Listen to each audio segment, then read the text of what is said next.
Hello everyone, welcome to today's class. Today we will cover chapter 14 of the book, and this chapter is about monopoly. So in the last chapter we have discussed firms in competitive markets, in which we said that there are a lot of firms in a market and each firm produces identical products and they are price takers, so they cannot influence the price. But monopoly is completely the other way around, so it is the opposite situation as compared to the competitive market. In monopoly there is basically one producer which produces a unique product, and that product does not have a substitute. So as a result, the monopoly is not a price taker, but it's actually a price maker. So a monopoly can decide what price it wants its product to be sold in the market, and not only that, it can also manipulate and decide how much of its product it wants to sell at the market, which is also completely opposite of the firm behavior in competitive markets. So let's get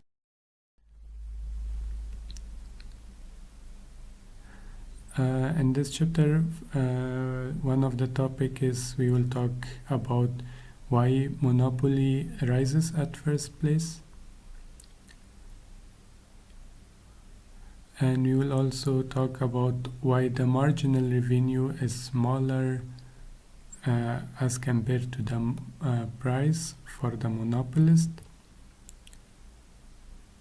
And finally we will see how a firm which is a monopoly, how this firm will decide how much quantity of its output it should produce and what should be the price of its product.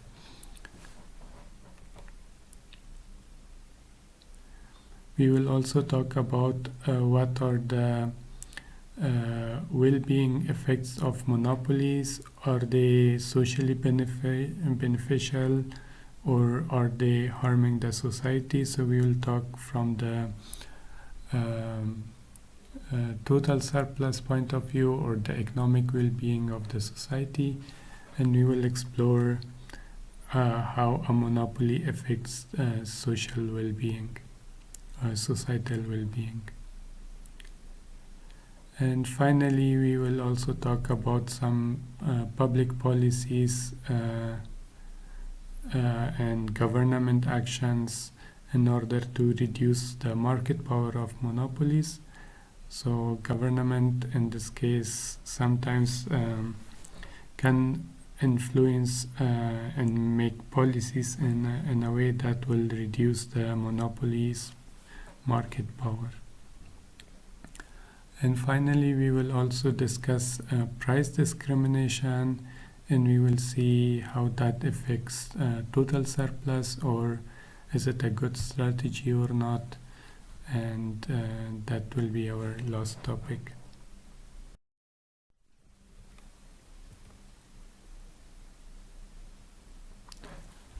The definition of monopoly. Monopoly is a firm that is the sole seller of a product without close substitute. So a firm is a monopoly or has a monopoly power if that firm is the only producer of that good, and there is no other similar good as compared to the good that company is producing. In the book there is the example of Microsoft Windows. So Microsoft has this monopoly power of producing Windows programs for the computer, and basically there is no close substitute to it. Of course now we have the Apple and iMac computers, but generally because Microsoft was and is still used widely across the world, so That's one example of Microsoft Windows having the highest level of market power, and then there is no close substitute to Microsoft Windows. If we ignore the case of Apple for the sake of example. The second characteristic of a monopoly is that it has market power. So what do we mean by market power is that it can decide on the price of the product itself, as compared to competitive market in which the price was given to the companies. But here monopoly has a market power not only to set its price, but also because it's the only producer, the company can decide how much it wants to produce. So it has the ability to influence the market price because that's the only firm in the whole market. So this firm can influence the price as compared to the competitive market in which individual firms did not have or does not have a market power. And one of the main reasons mentioned in the book is that monopoly arises due to the barriers to entry in the market. What that means is that there could be several reasons for entering a market that we will discuss. But what happens is that if there is a market, for example, say Windows operating system, a monopoly will only arise if other firms cannot enter to the market. There could be several reasons that we will discuss later, but the main reason is that there is one big giant firm or company which produces, and it's very difficult for other firms to enter into this market and establish themselves and compete with this giant firm. So one of the main reasons that monopoly arises at first place is that there are barriers and restrictions to enter into the market in which the monopoly operates.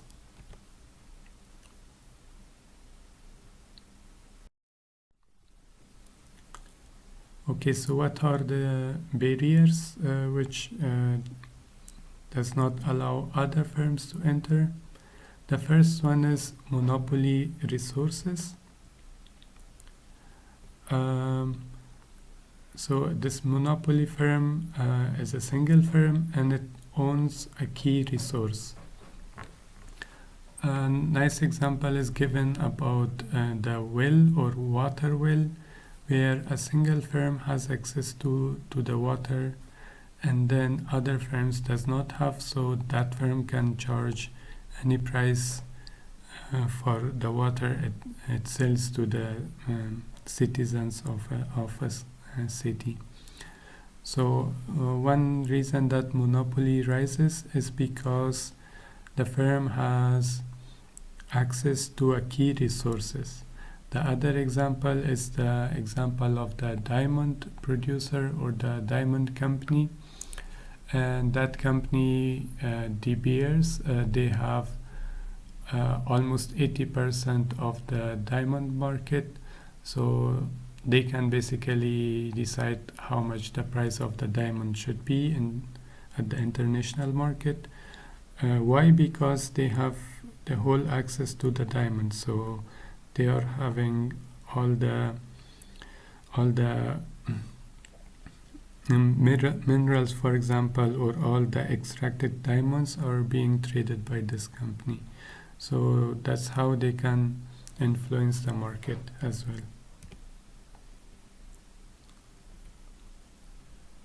The second reason is government regulation. For example, a government gives exclusive right to a company to produce a single good or services.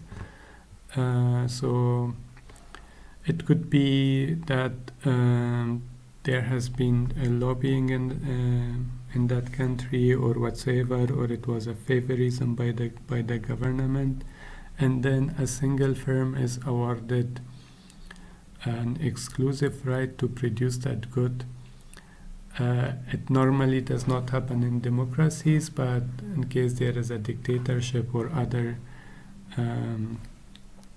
system of government, then when government give a sole or exclusive right to a single firm to produce, that will basically result in the monopoly power.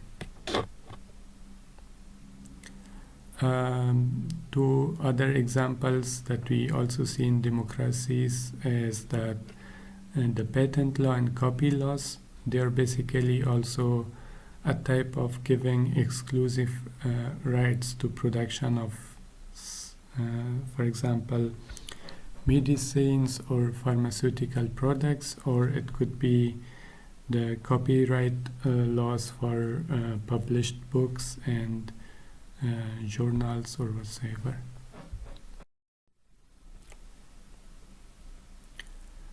The third reason for being a barrier to entry is the production process, and this is known also as a natural monopoly. Natural monopoly is when a single firm can produce the entire market at lower cost than could several firms. So this concept goes back to the total average cost concept. For example, if a firm produces at a large scale, then that firm faces economies of scale, and as a result of economies of scale, the per unit cost is much more lower as if there were several or one or two producers of the same product. One reason could be that this firm has incurred the initial fixed cost, and then producing more, for example, is so if the firm produces more units, the fixed cost will be divided across the more units, and that's how the firm will generate profit, and also it's profitable for the firms to produce at large scale and at the same time with the lowest cost. And that's how a natural monopoly arises. So once there is a natural monopoly, it's difficult for other firms to enter in this market and to incur these initial costs and then to produce a product which will be beneficial for them. So that will be very difficult for them. Why? Because a firm has been already established and it delivers that product with a very low cost, and it's almost not profitable for other firms to enter to this market and to do, for example, the initial fixed cost, or to undertake this initial fixed cost. And at the end, the profit will be divided, for example, between 2-3 firms, and that does not allow the economy of scale, and as a result, that might not happen. So a natural monopoly is a situation in which a single firm can produce a large quantity with a lower cost, and that basically turns out to become a monopoly.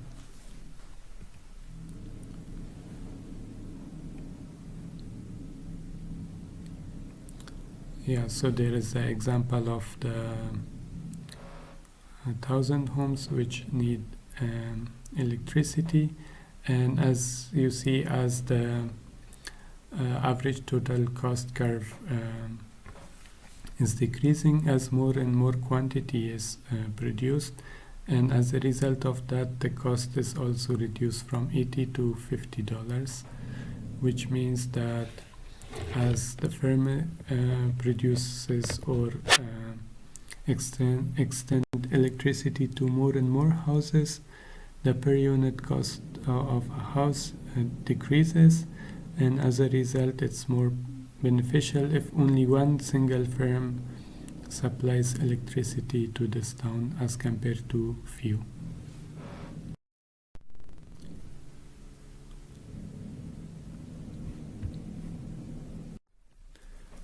So this slide compares the demand curve for monopoly and competitive markets. So as we discussed in the last chapter, a competitive firm's demand curve is a downward sloping, so it slopes downwards, but the individual firms their demand curve is basically a horizontal line at the market price.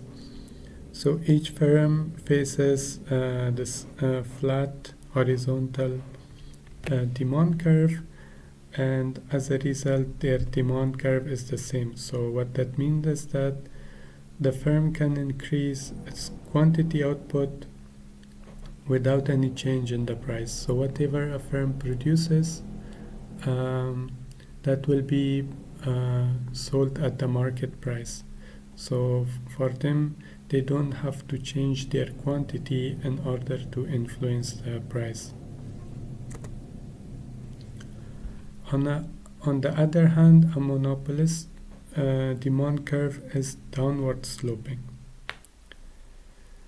So it faces the market demand in a such that in order to sell a larger quantity, the firm must reduce its price. So that's why the marginal revenue is not equal to the price. The main idea here is that the demand curve for monopolists are downward sloping. What that means is that in order to sell more of the product, the producer must reduce its prices, or other way around, if the price is higher, then people will only buy a limited amount of the product. So that's why the demand curve is downward sloping for monopolists. In this active learning example, you can see the difference between price and then the final marginal revenue. So imagine that there is a common ground. It's the only seller of the cappuccinos in town. The table shows the market demand for cappuccinos. Fill in the missing spaces of the table. So in this table, you can see the quantity, price, and then total revenue, average revenue, and marginal revenue. What is the relation between price and average revenue? And what is the relationship between price and the marginal revenue? So if you look at this table, if you fill this table in, you will see that price equals average revenue. So whatever the price is, that's basically also the revenue that the firm is receiving. For example, if a firm is selling 3 quantities of cappuccinos and the price is 3, so the average revenue is also 3. So each cappuccino will generate $3 of revenue. And this applies the same for competitive firms as well as monopolies. The only difference is when it comes to marginal revenue. So marginal revenue, it's very important to remember that marginal revenue is always smaller than price and competitive firms. So if you calculate the marginal revenue here in the last column, you will see that the marginal revenue is smaller than the prices of that specific good. We will discuss this more in detail and we will see it also in the graph. But just remember that marginal revenue is smaller than price. Why it is the case? To put it in simple word, is that because if a monopoly is selling more quantities, it has to bring the price down. So the price will go down as the quantity sold increases. The monopoly cannot sell any quantity it wishes at the same price. So in order to sell more quantities, the monopoly should have decreased its prices. So as a result, what happens is that the marginal revenue will decrease. Why? Because the prices went down for all the other quantities which were sold at the higher prices when the quantity was much more smaller. If it's not clear, we will come to graphs, and from there it's much more easy to understand. But just remember that for monopolies, marginal revenue is smaller than the price of that product. Okay, so here are the curves, and then you can see in the table it's the quantity, price, and marginal revenue. So this is the demand curve for this monopoly, and demand curve is basically also the price for that product. For example, here you can see that at price 3, the demand is 3 units or 3 quantities. So price equals the demand curve for monopoly here. And if you plot the marginal revenue, you will see that the marginal revenue curve is below the demand curve, or it is smaller than the price curve. For example, if the price is 2, if the marginal revenue is 2, then the price is somehow close to 3 there at the quantity between 2 and 3.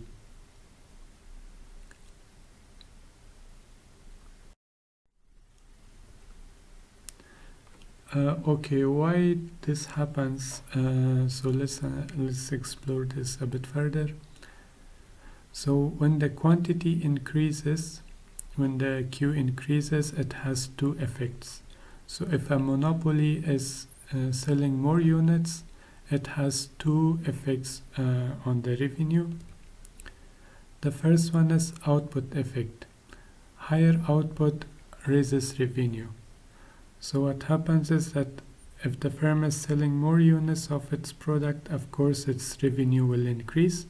Why? Because the level of output has increased, and also that generates more revenue for the company.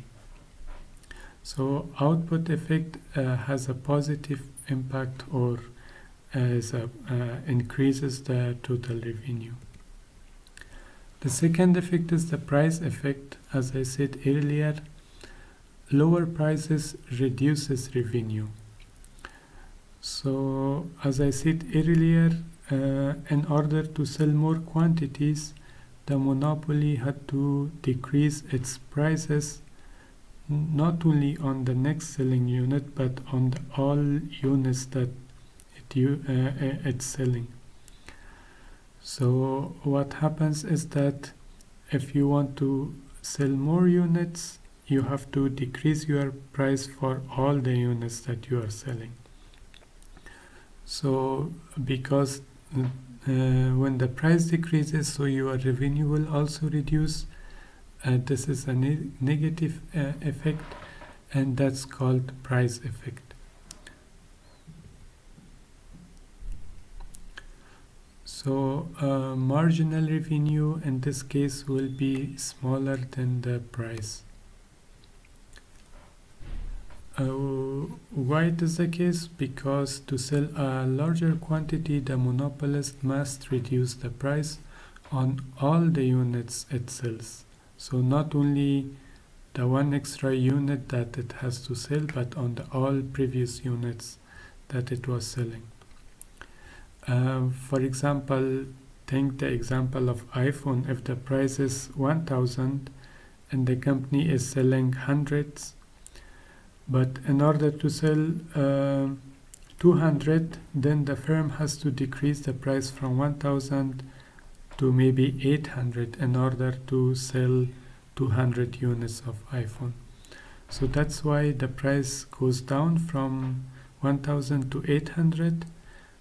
So that's a negative effect on the total revenue, and at the same time the increase in quantity sold from 100 to 200, it has a positive impact on the revenue.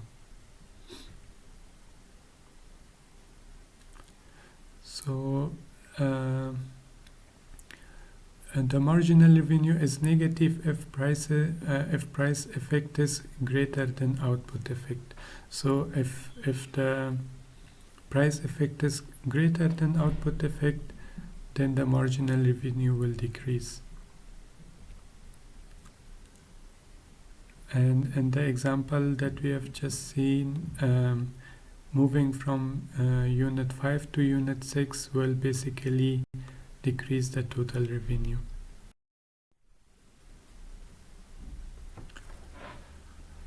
Okay, let's talk about how monopolies maximize their profit.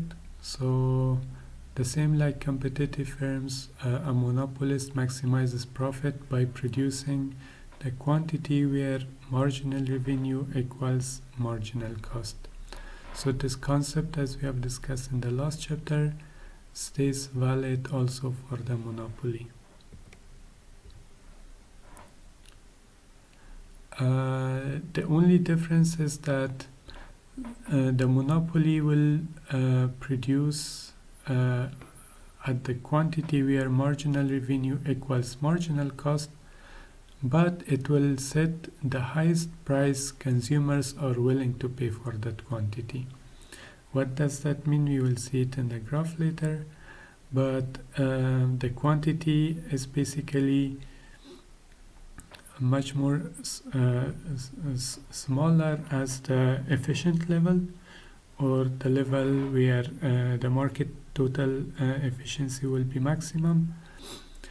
But at the point where marginal revenue equals marginal cost, that's the point where a monopoly will produce or decide on its quantity, and how the monopoly decides on its price. It's basically sees like where this quantity lies in demand curve, and then charges that price for that, and that's mostly above the marginal cost graph. We will see that in a second in graph, and that will be more easier to understand.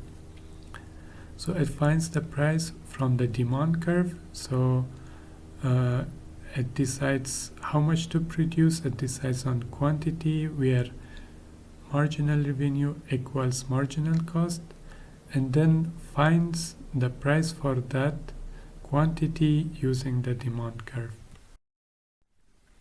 So here is the graph. You can see the marginal cost, marginal revenue, and demand curve. As we said earlier, marginal revenue is always lower than the price or the demand curve for monopoly. So that's why the marginal revenue curve is below the demand curve. Okay, the profit maximizing quantity is where marginal revenue equals marginal cost. So at this point, and where both these curves intersect, is the profit maximizing output, or the quantity Q.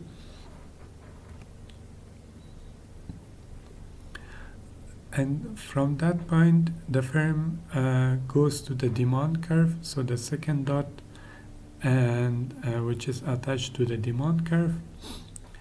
And from that, it sees, okay, when demand, if I produce this much of quantity, how much would be the demand for this quantity and what will be the price for that quantity. So that's how the monopoly will decide how to set its prices and how much to produce. So what will be the profit of monopolies? So it's the area that you see it's shaded. It's the same as competitive firm. The monopolist profit equals the price of its product minus average total cost multiplied by the quantity. So the average total cost, the difference between average total cost and price, that's basically the height of this orange colored rectangle, and then the length of this rectangle is the amount of quantity being sold.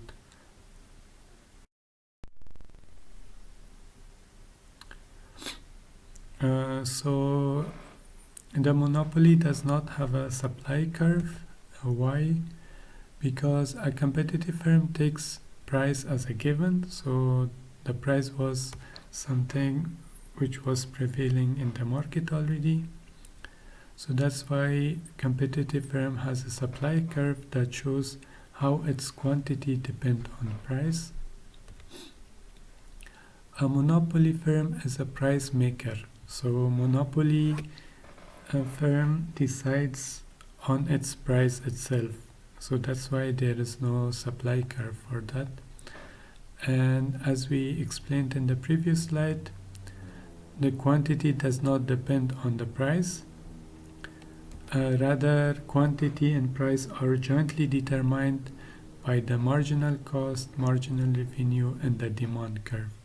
So in the last slide, we have discussed this, how a monopoly decides how much to produce and what should be the price of that. So therefore, there is no supply curve for the monopoly. There is one case study about generic drugs, and especially when the pharmaceutical companies produces a specific drug, or in recent cases it could be, for example, the corona vaccine. So they have the patent for that product, and that gives them a monopoly power.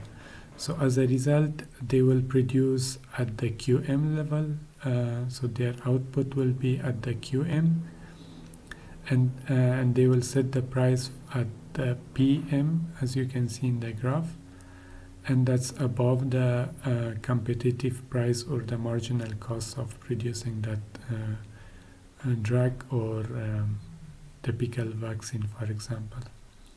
But after the patent is expired, mostly after 10 years or so, then other firms can also produce that specific product, and as a result, the quantity of that product will increase. So the quantity output will increase to QC in the graph, and that will also reduce the price for that drug to its marginal cost level, or as you can see, to the PC level, which is the straight red line. So again, what this case study shows is that monopolies, they are charging a price higher than the marginal cost, and that's why they are making extra profit. But when the monopoly power is removed, or when the patent is ended, then the price will reduce again and more quantity will be produced.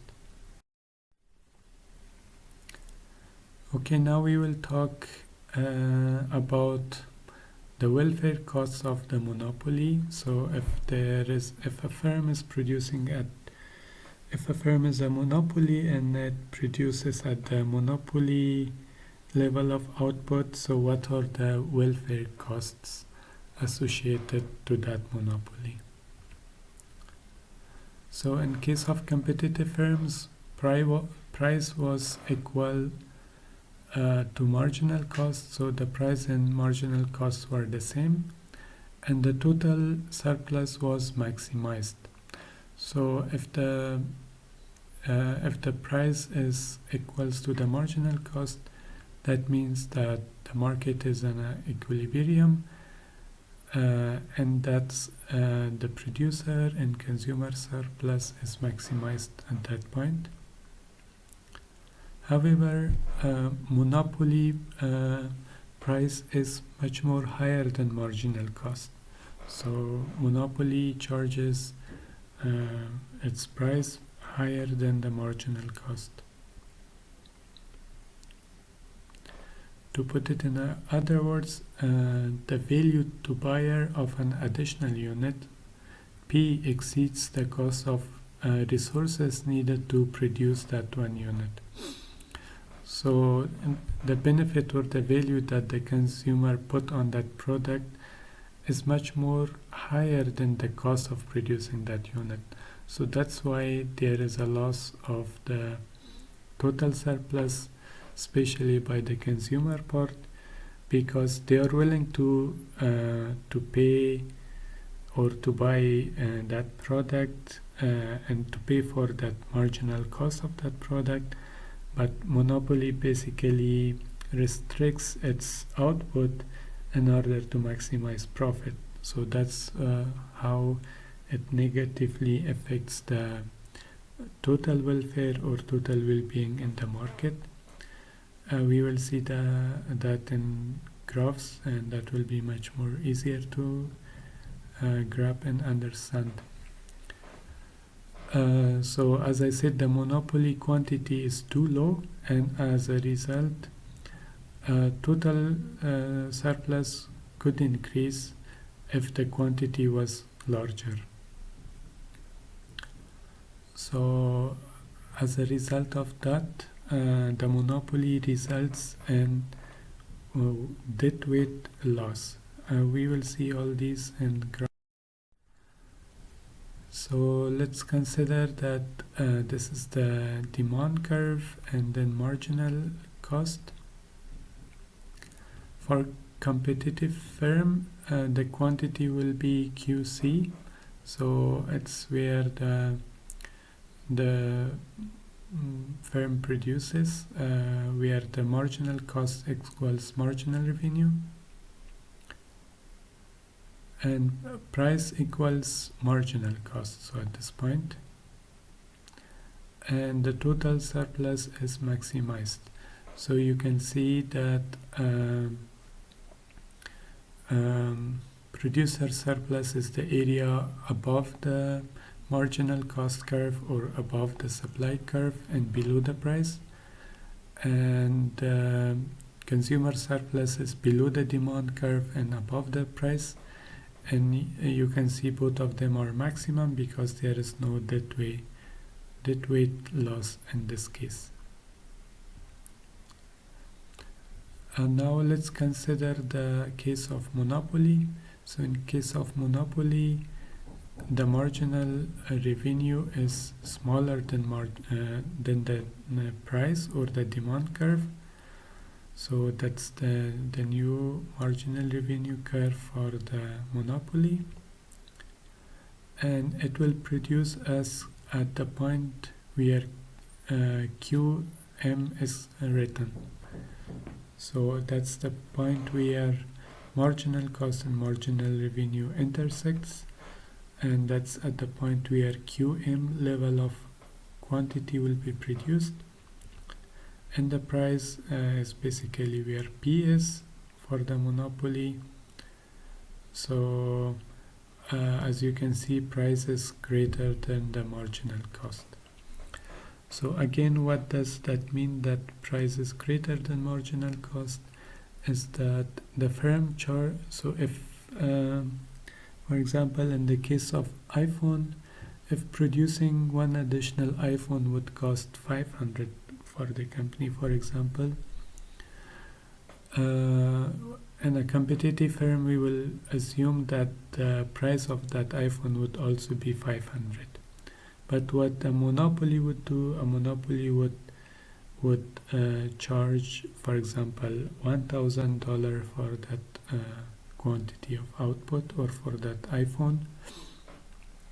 Why? Because that's the quantity where it maximizes its profit, and then because people would prefer to buy more iPhones if the price was equal to marginal cost, but because there is only little quantity of iPhone produced, so only those who have the willingness to pay, or who are ready to pay higher costs or higher prices, they will basically get the iPhone. So that's why the firm will limit the amount of iPhone it produces in order to sell their iPhone at the higher prices, and that will basically maximize their profit. So in the case of monopoly, you will see that there is a deadweight loss as compared to the case of competitive firm and this triangle area.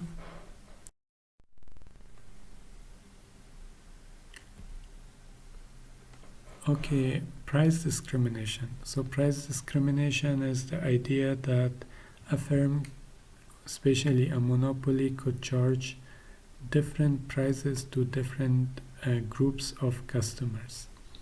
So basically, for example, in the case of iPhone could sell, for example, its iPhone 1000 for normal consumers, but maybe 800 for students. So this difference in price is called price discrimination. So the concept is to sell the same good at different prices to different buyers. Why they do it? Because the two groups might have different willingness to pay. So the willingness to pay for example, a normal customer is different as to the student. For example, most of the students, they may not be able to afford an iPhone. So that's why the company could sell more iPhones with a lower cost only for those who have a lower willingness to pay.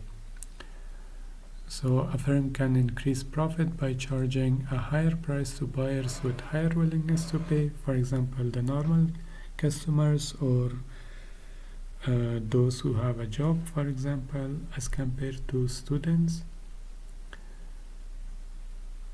And in order to be able to discriminate the price, the firm should have the ability to separate customers according to their willingness to pay.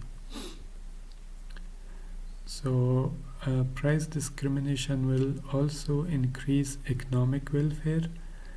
That means that if a company could discriminate the price, the total economic welfare will increase as compared to the case for the monopoly. But as we will see later on, that economic welfare will only benefit the producer of that product, not the consumer. So anyway, these economic rises will be captured by the producers.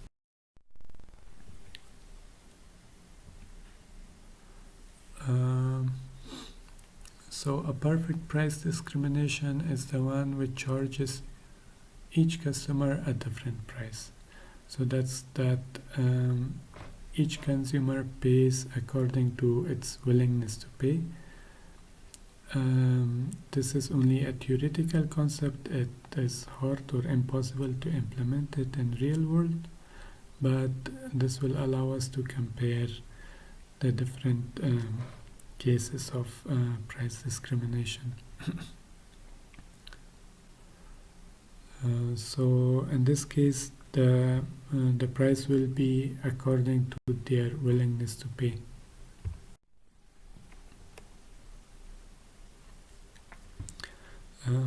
As I said, the monopoly will get the entire surplus or the total profit from the price discrimination.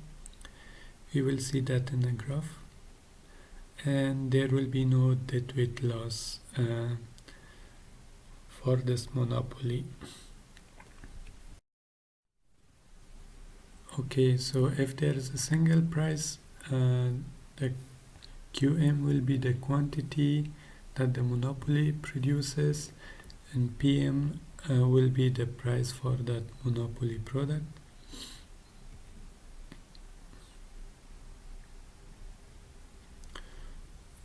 So at this point of the PM, all buyers pays the same price of PM, so there is no price discrimination.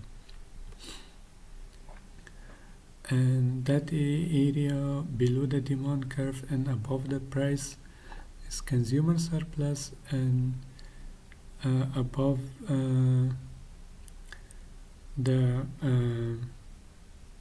here we don't have a supply curve, so this area which is between the price and marginal cost is basically the monopoly's profit. And as a result, the area highlighted there is the deadweight loss, so that's the total loss incurring to a market when a monopoly is in the market. So basically that area will not generate any economic well-being. Why? Because, for example, those people who are willing to pay a price between the price of monopoly and marginal cost, they cannot get the product. So that part of the demand curve is not produced at all. So that's why there is a deadweight loss. Now, if there was a perfect price discrimination, so the firm will discriminate price for each customer according to their willingness to pay, and as a result it will produce a quantity equals to the point where it is shown with the Q, and as a result the monopoly would have produced at the competitive level of quantity, and the price will be charged based on the willingness to pay of each customer. So that's the case of a perfect price discrimination. So as we said earlier, what happens is that because of the perfect price discrimination, all the surplus will be the producer surplus, and that's basically that will end up as being the profit for the monopoly. So the monopoly will profit from price discrimination, and the consumer surplus will basically be zero. And the only good thing is that there is no deadweight loss in this case, but all the profit goes to the monopoly.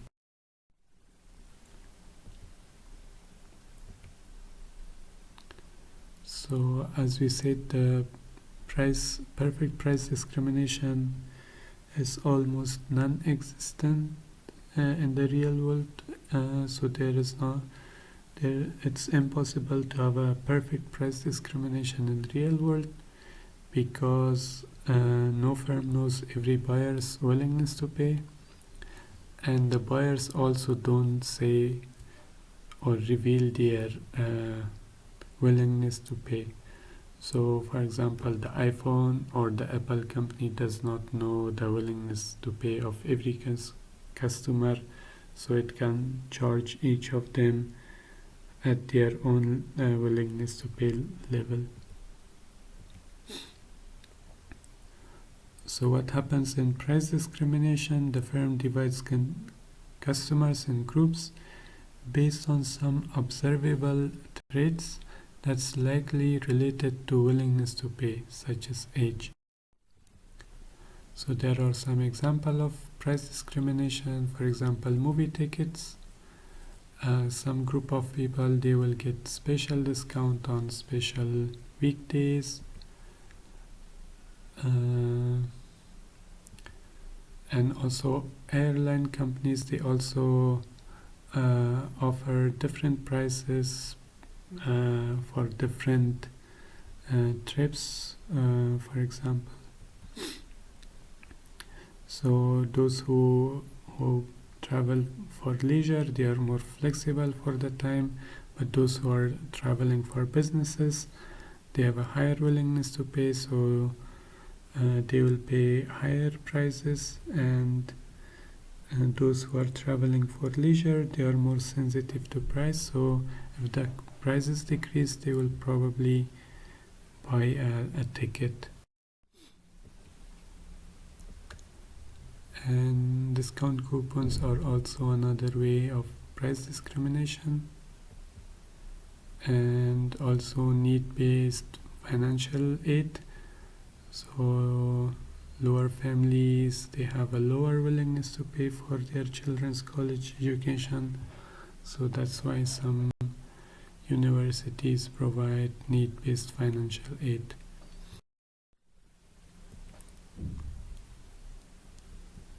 And also another type of price discrimination is quantity discount, because a buyer's willingness to pay often declines with one additional unit of purchase, so that's why the second unit will be sold at a discount price.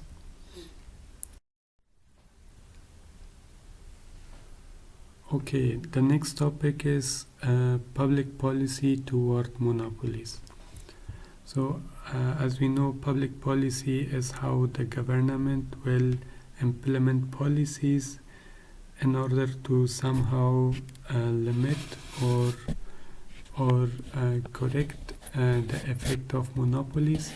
Another way, as we have said, that monopolies are not good for the society. Why? Because their level of production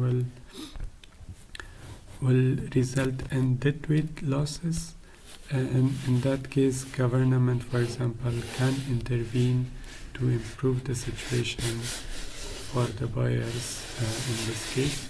So in the case of monopolies, in most countries, they have policies such as antitrust law and other laws which will avoid firms to merge with each other, especially big firms, in order to allow and ensure competitiveness in the market.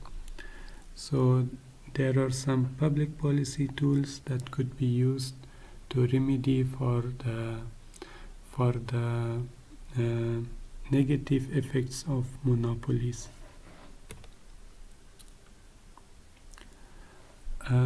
As I said, antitrust laws are implemented in most of the countries in order to ensure market competitiveness, to make sure that there is enough competition in the market, and that, for example, the price is not charged much more higher than the competitive level. And there are some antitrust acts in the United States which avoid mergers and acquisitions, and also some companies has been broken up in order to increase competition. And there are also policies or laws which avoid companies, for example, who want to coordinate their activities or make their price arrangement in a way that's not competitive. So there are such policies in most of the countries.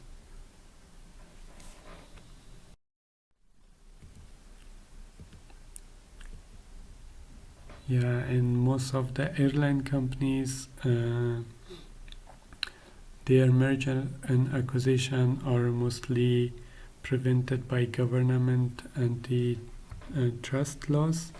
Why? Because that can easily lead to monopoly if there is, for example, one or two airlines in a country or to one route.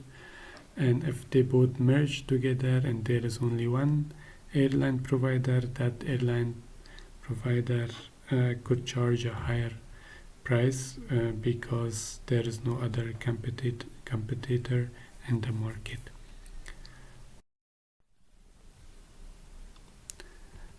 The second public policy tool toward monopoly is regulation. So government can also regulate the behavior of monopolies, especially their prices.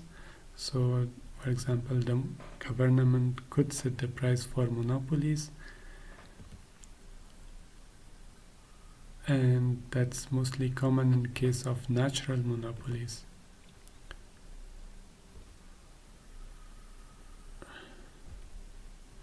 So what regulator can do is they might subsidize the monopolist or set the price equals to the average marginal total cost for zero economic profit.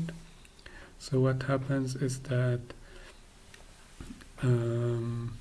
because the monopolists are charging higher cost than the marginal cost, and if they set the price at the marginal cost, they might result in losses.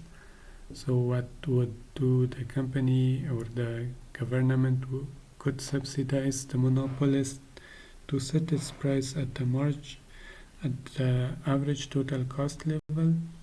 So in that level they will have zero economic profit, as it was the case in the competitive market, and as a result of that the total economic well-being will be maximized. The third public policy tool, is public ownership, in which the government owns a monopoly firm or a monopoly company.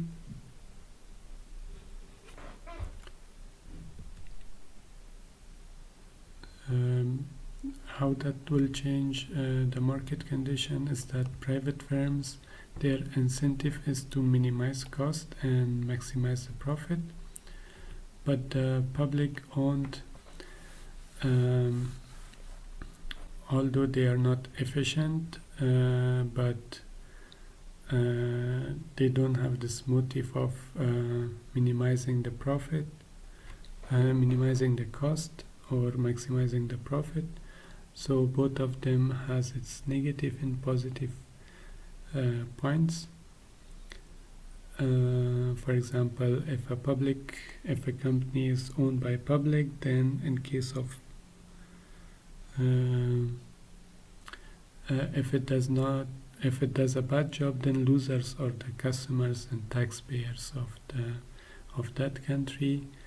And public ownership companies are usually considered to be less efficient because they are not motivated by profit and they are not motivated to minimize its cost. One another policy of the government is to do nothing. So some economists argue that the best response of government to monopolies is to try to do nothing and leave the market as it is.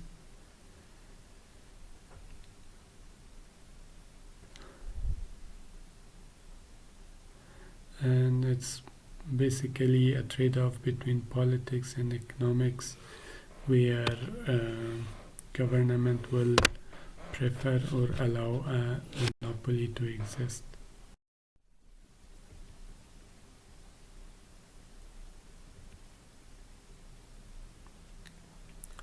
So also in the real world there is no pure monopoly, and that means like almost all the firms, they have some type of competition in the market.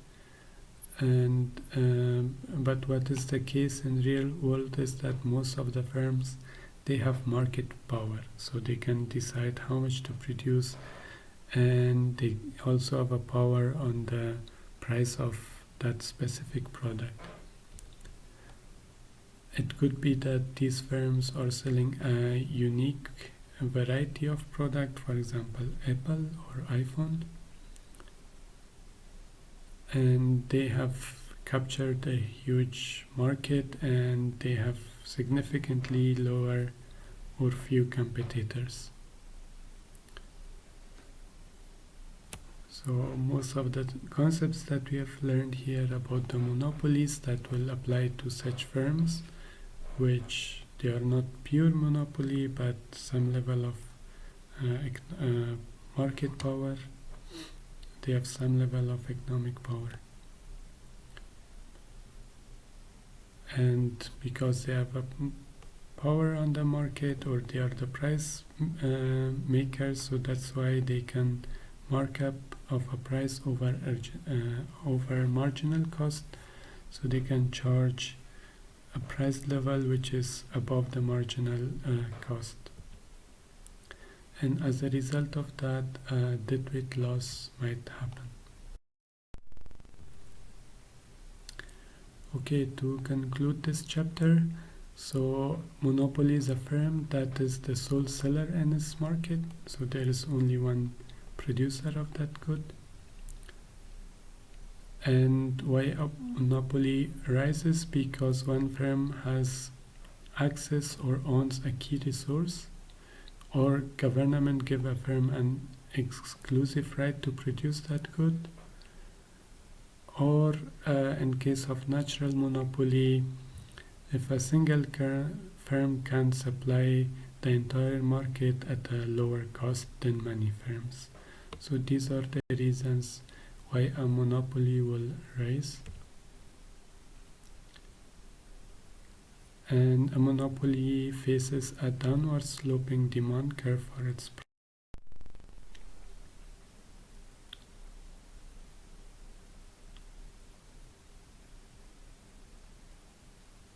So as the monopoly increases its production by 1 unit, what will happen that the price for all of its good will fall, and that will reduce the revenue earned on all the units produced. And what we also learned is that the marginal revenue is always below the price level because of the above reason.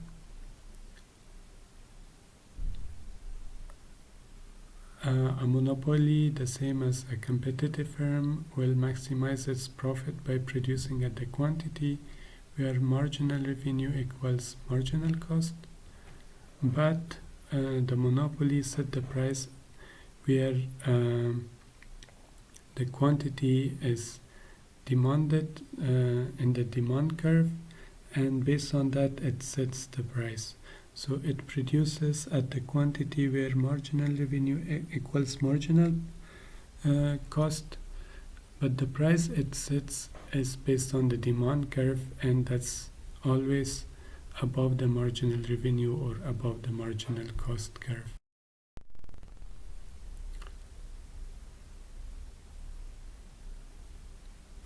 So from the total surplus point of view, the monopoly always produces an output which is below the maximizing level of consumer and producer surplus. So that's why monopolies are not beneficial, and as a result it causes deadweight losses. And a monopoly can also increase its profit by discriminating prices to different buyers according to their willingness to pay. And price discrimination will raise economic welfare.